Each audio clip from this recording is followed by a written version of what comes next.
Hello everyone, welcome back to my stitches. आज के इस वीडियो में हम राउंड शेप वाला जो हमारा न्यू मॉडल ब्लाउज़ होता है जिसमें इस तरह से राउंड शेप बनती है, हम वो वाला ब्लाउज़ आज कटिंग करना सीखेंगे, जिसको बनाना बिल्कुल ही ईजी है और मैं इसे बिल्कुल ही सिंपल तरीके से आप लोगों को सिखाऊंगी। तो चलिए ज़्यादा टाइम ना वेस्ट करते हुए हम इसकी कटिंग और इसकी ड्राफ्टिंग करना शुरू कर लेते हैं। तो ये पेपर मैंने ले लिया है। अब इसमें हम अपने ब्लाउज़ की लेंथ को मेज़र करेंगे। तो ये 36 साइज़ का मैं ब्लाउज़ यहाँ पे बना रही हूँ। तो उसके लिए हमें यहाँ पे सबसे पहले लेंथ मेज़र कर लेनी है। तो ब्लाउज़ की लेंथ हमें 14 इंच टोटल तैयार करनी है।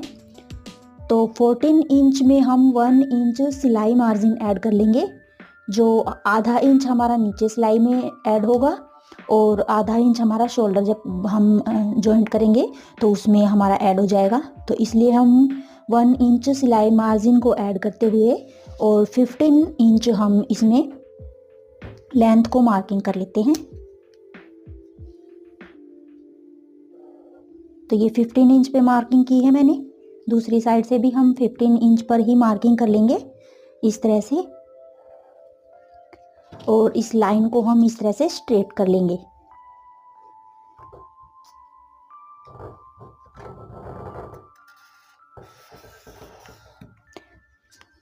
ये मैंने 15 इंच में लेंथ की मार्किंग कर ली है और ये हम फ्रंट पार्ट की कटिंग कर रहे हैं। तो ये फ्रंट पार्ट के लिए मैंने लेंथ मेज़र कर ली है। अब इसमें हम शोल्डर के लिए निशान लगाएंगे। तो शोल्डर के लिए मैं यहाँ पे 6 इंच पे मार्किंग कर रही हूँ और ये मैं स्लीवलेस ब्लाउज़ ही बना रही हूँ। तो 2.5 इंच पे हम इसमें नेक के लिए मार्किंग करेंगे और आधा इंच यहाँ पे हमारा शोल्डर जब हम नेक स्टिच करेंगे तो यहाँ पे आधा इंच हमारा सिलाई मार्जिन में चला जाएगा, आधा इंच इधर से हमारा सिलाई मार्जिन में चला जाएगा। जब हम शोल्डर की स्लीव्स को सिलाई करेंगे तो ये हमारा टोटल 2.5 या 2.25-3 इंच हमारा जो स्लीव पट्टी होती है वो पट्टी हमारी इतनी बच जाएगी। और इस तरह की पट्टी में हमारा सबसे मेन बात है, नेक भी नहीं गिरेगा, क्योंकि हमने जो नेक की जो हमने वाइड शेप ली है वो हमने सिर्फ 2.5 इंच ली है।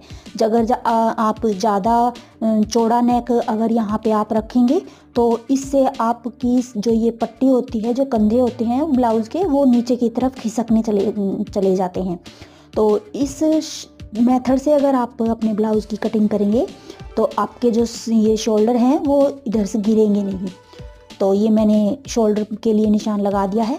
6 इंच पे मैंने शोल्डर के लिए निशान लगाया है। 6 इंच पे ही हम आर्म होल के लिए भी निशान लगाएंगे और इधर से भी हम 6 इंच पे एक बार मेज़र कर लेते हैं। ये हमारा 6 इंच आ गया है। अब इस लाइन को हम आगे स्ट्रेट में सीधा कर देंगे। तो एक बार इधर से भी हम 6 इंच पे एक डॉट लगा देते हैं ताकि हमें आइडिया हो जाए। अब इस लाइन को हम इस तरह से सीधा कर देते हैं।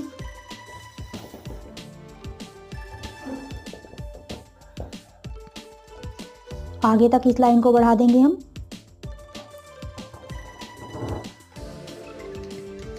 और जो ये हमने 6 इंच पे मार्किंग की थी आर्म होल के लिए, इस मार्किंग को भी हम इस तरह से सीधा मिला देते हैं।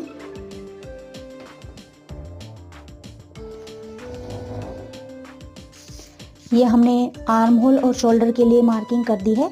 अब हम इसमें नेक के लिए निशान लगाएंगे। तो ये 2.5 इंच पे मैंने यहाँ पे ऊपर नेक की चौड़ाई का निशान लगाया है। लेंथ के लिए मैं 7 इंच पे मार्किंग कर रही हूँ। मैं ज़्यादा डीप नेक फ्रंट में नहीं यूज़ करती हूँ। तो ये 7 इंच पे मैंने मार्किंग कर दी है। आप अपने अकॉर्डिंग जितना आप डीप नेक फ्रंट का रखना चाहते हैं उसके अकॉर्डिंग आप मार्किंग कर सकते हैं। अब इस लाइन को इस तरह से मिलाते हुए और एक बॉक्स हम क्रिएट कर लेंगे इधर इस तरह से।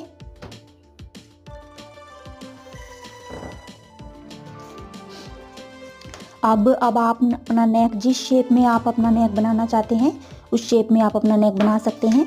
तो ये मैंने 7 इंच पे नेक की लेंथ ली है तो 7 का हाफ होता है 3.5 इंच। 3.5 इंच तक हम इसी तरह से स्ट्रेट रखेंगे। 3.5 के बाद मैं इसमें स्वीट हार्ट वाला शेप बनाऊंगी, तो उसी के अकॉर्डिंग हम अपना नेक कट कर लेंगे। ये बाद में मैं कट करूंगी, अभी मैं इसमें स्वीट हार्ट के लिए मार्किंग नहीं कर रही हूँ। आप चाहे तो इसको वी शेप में इस तरह से बना सकते हैं, या आप चाहे तो किसी भी शेप में आप इसकी अपने नेक की कटिंग कर सकते हैं। तो इसको अभी हम यहाँ पे छोड़ देते हैं।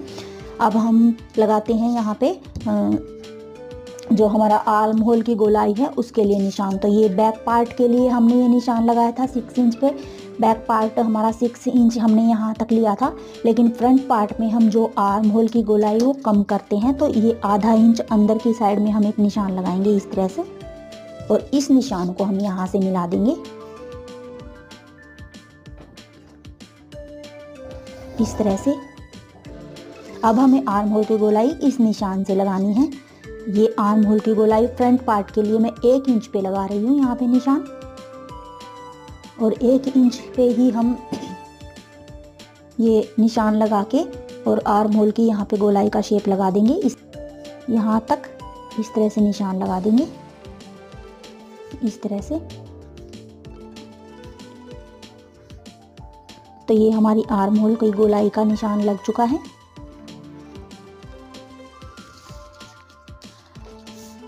अब हमें अपनी चेस्ट का मेज़रमेंट यहाँ पे लेना है। तो चेस्ट हमारी है 36 इंच। 36 का 4th पार्ट होता है 9 इंच। ये 9 इंच पे मैंने मार्किंग कर दी है। अब हाफ इंच हम इसमें थोड़ा सा लूजिंग के लिए लेंगे, तो ये हाफ इंच पे मैंने निशान लगा दिया है। अब 1.5 इंच पे हम यहाँ पे मार्जिन का निशान लगाएंगे। तो ये हमारा चेस्ट का निशान लग चुका है। अब हमें अपना टक्स पॉइंट का निशान लगाना है। टक्स पॉइंट के लिए निशान के लिए हमें क्या करना है, हमारी जो चेस्ट की चौड़ाई होती है उसको हम 4 से डिवाइड कर देंगे। तो हमारी चेस्ट है 36 इंच, 4 से डिवाइड करने पर आ जाएगी 9 इंच। 9 इंच पे हमें 1.5 इंच प्लस कर देना है। तो 9 में हम 1.5 इंच प्लस करेंगे तो हमारा हो जाएगा 10.5 इंच। तो यहाँ से हमें शोल्डर से 10.5 इंच पे एक निशान लगाना है इस तरह से।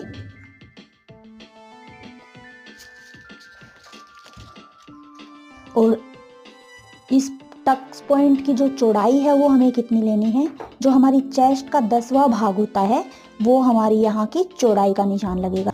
तो मैं ये 3.5 ही इंच ले रही हूँ। ये मैंने 3.5 इंच पे निशान लगा दिया है। 3.5 इंच पे हम नीचे भी निशान लगा देंगे इस तरह से, और इस निशान को हम इस तरह से मिला देंगे।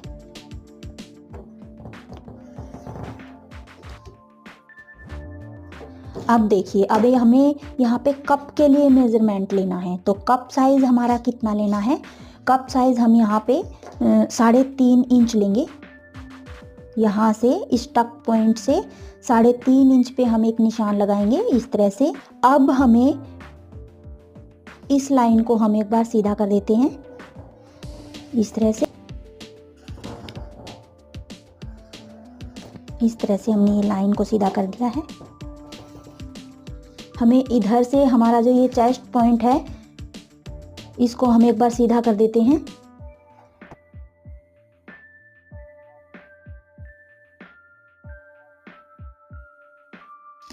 ये हमने यहाँ 9 इंच पे निशान लगा दिया। ये 9 इंच हमने मार्जिन का लिया था, थोड़ा सा हाफ इंच हमें यहाँ से निशान लगाना है ये इधर से। अब हमें क्या करना है, हमें कप साइज के लिए यहाँ पे मार्किंग करनी है। तो हम इधर से यहाँ से जहाँ पे हमारी कमर ये चेस्ट की फिटिंग का जो निशान है यहाँ से हमें यहाँ पे या तो 1.5 इंच या 2 इंच, इससे ज़्यादा हमें यहाँ पे नहीं लेना है। यहाँ पे 1.5 या 2 इंच, 1.25-2 इंच भी आप ले सकते हो, एक निशान लगा लेना है इस तरह से। तो ये मैंने निशान लगा दिया है। अब इस निशान को हमारे इस कप साइज़ वाले निशान से मिला लेना है। तो कप साइज़ वाले निशान से हम कैसे मिलाएंगे, पहले इस लाइन को हम स्ट्रेट कर लेते हैं। ये हमने 3.5 इंच पे जो कप साइज़ का निशान लगाया था उसको हम एक बार स्ट्रेट कर लेते हैं।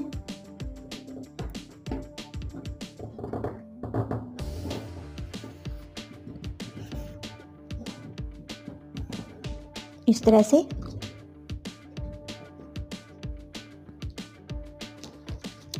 अब हमें यहाँ पे जो हमारा जितना फैब्रिक बचता है, ये यहाँ 8 इंच से लेके और ये मार्जिन तक जितना हमारा यहाँ पे फैब्रिक बचता है, ये हमने पेपर पे कटिंग की तो जितना हमारा यहाँ पे आता है, ये हमारा आया है 3 इंच। तो 3 इंच हमें यहाँ पे बेल्ट के लिए प्लीट्स के लिए रखना है। तो ये 3 इंच को हम यहाँ सेंटर पॉइंट से 3 इंच हम यहाँ पे रख लेंगे इस तरह से। ये हमारी प्लीट्स का निशान हो गया है। इस निशान को इस निशान से हमें मिला लेना है।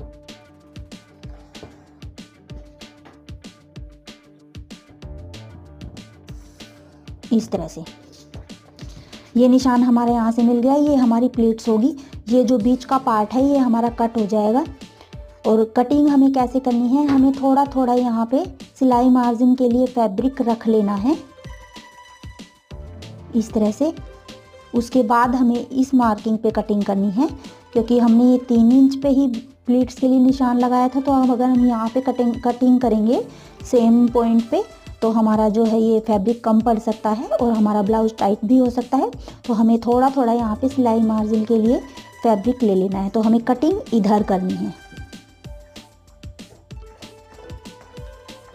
अगर आप चाहें तो इसको एग्जैक्ट पेपर पे यहीं पे कट कर सकते हैं। फैब्रिक में जब आप कट करेंगे तो आप इधर से थोड़ा थोड़ा फैब्रिक के अंदर मार्जिन छोड़ सकते हैं। यहाँ से हम यहीं एग्जैक्ट इसी पॉइंट पे कट भी कर सकते हैं। तो अब इस निशान को हमें इस निशान से थोड़ा थोड़ा राउंड शेप में रखते हुए मिला लेना है। तो यहाँ से हमें 1.25 इंच पे एक निशान लगाना है। इस पॉइंट से 1.25 इंच पे,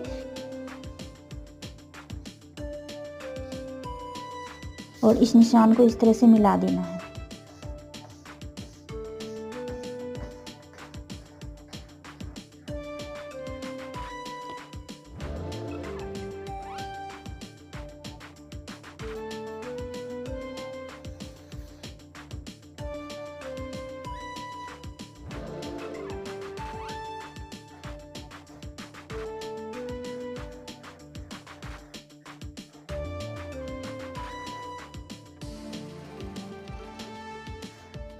ये हमारा हो गया पॉइंट का निशान। अब इस निशान को हमें ऊपर तक मिला लेना है।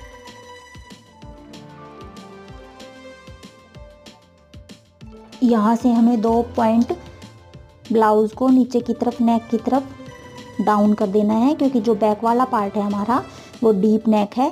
फ्रंट वाला हमने ज़्यादा डीप नहीं किया है, लेकिन बैक पार्ट हमारा डीप नेक है। तो डीप नेक हमारा शोल्डर की तरफ से कंधे गिरे ना, इसके लिए हमें थोड़ा सा नेक की तरफ से फैब्रिक को कम करना होता है। तो यहाँ से हमें कटिंग करनी है, यहाँ से। तो ये हमारी राउंड कट ब्लाउज की जो है मार्किंग ऑलमोस्ट हो चुकी है। ये हमारी बेल्ट बन जाएगी। अब हमें यहाँ पे नेक के लिए मार्किंग कर लेनी है।